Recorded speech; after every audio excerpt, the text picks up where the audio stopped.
Okay, goodie guys, no? So meron tayo ditong Fabriano na inverter, washing machine, no? So dinala ito sa shop natin guys kasi ang problema daw nito,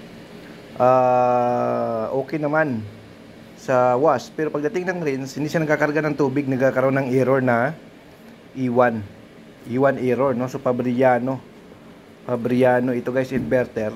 So tingnan natin kung ano naging problema nito, no? So ang unang gagawin namin dito guys, no, kasi nga hindi siya nagkakarga ng tubig, check natin to, yung inlet valve, no? Tingnan natin, no? So kung isa lang yung inlet valve niya, isang motor lang ang gumagana, ibig sabihin may problema tayo sa wiring or sa board, no?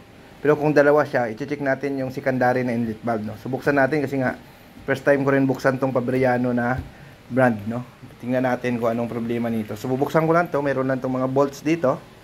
Tapos dito meron din screw, hindi bolts, no? Ito, then iangat natin para makita natin. So buksan ko muna to guys. Tingnan na lang ng ano. So ayan guys, may isa lang yung inlet valve niya dito.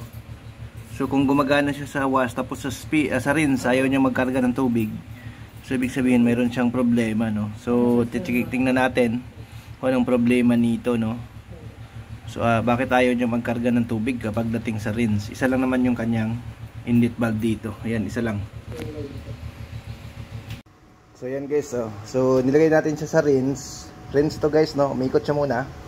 Pag nag-stop siya ng ikot, susuplayan natin to, yung inlet. Tingnan natin kung may 20 volts sa pumupunta dyan, para ma-identify natin kung nasa board ba ang problema or nasa inlet, no? So tingnan natin kung mayroon siyang 220. So antayin na natin guys matapos tong ikot niya kasi nasa rinse program ito. Yan, rinse mode yan. So pag huminto yan, dapat kakarga na siya ng tubig, no? So sukatin natin kung may voltage siya dyan na papasok. So antayin natin huminto guys, no? So yan na, pahinto na siya guys, no? So antayin natin.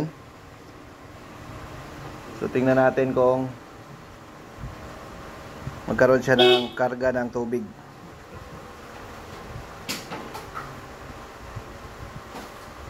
Pinto na siya. So yan na guys, no? Huminto na siya. So antayin mo muna pagbaba ng drain. So huminto na siya. Tingnan natin kung may 220 siya na ibato dito. Ilawan mo.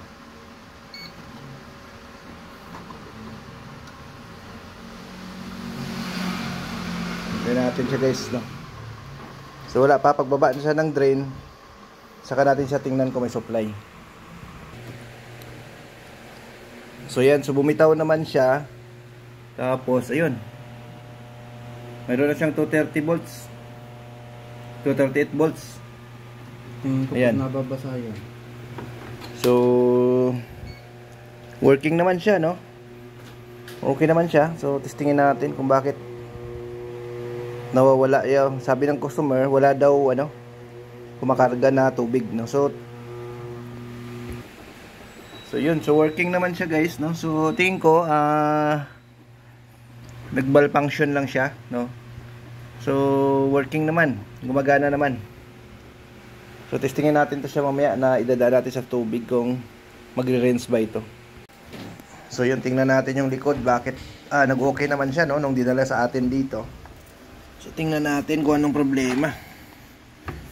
So iangat mo nga bin na yun. So nakita natin, ito palang kanyang overflow na hose.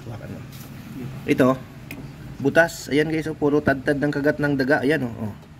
Ayan. So mangyari, kapag nag-wash siya, nagdi-drain, ang ibang tubig mapupunta dito. So nababasa yung motor at saka yung board. May board kasi yan sa ilalim.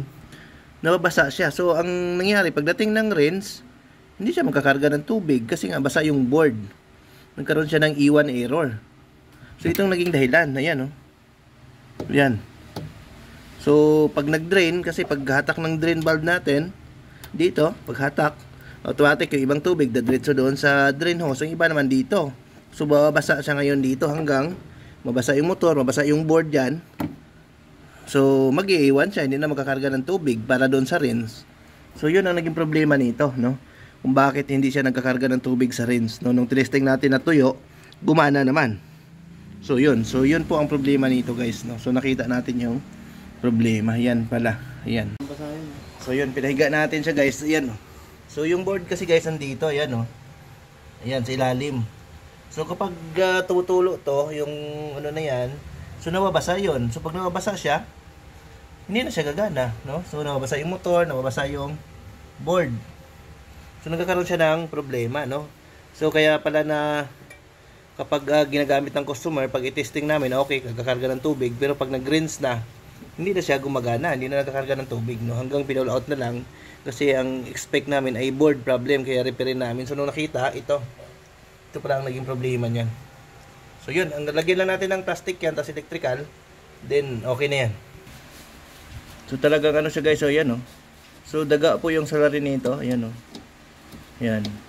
So may remedy naman to dahil bibili pa tayo ng ganito, mahirap makahanap ng ganito no sa Fabriano. So gagawin natin, gagamitan natin siya ng pinagbabawal na technique no.